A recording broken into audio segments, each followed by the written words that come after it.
তো guys welcome to my new blog.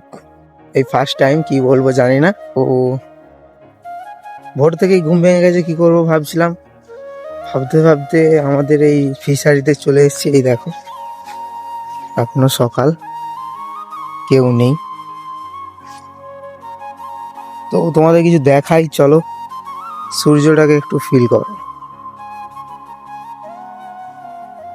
এটা যে গরিবের দীঘা, এই হচ্ছে দীঘা। ওই সূর্য উঠছে, গরিবের দীঘা এটা। ঝিলঝিল করছে না, দেখেছো কেমন লাগছে ভিউটা? এই বাড়া হাঁকতে এসেছিল নাকি বে? কে ওটা? যাই হোক বাদ দাও, খেয়ে জানতে পারছি না। তো যাই হোক,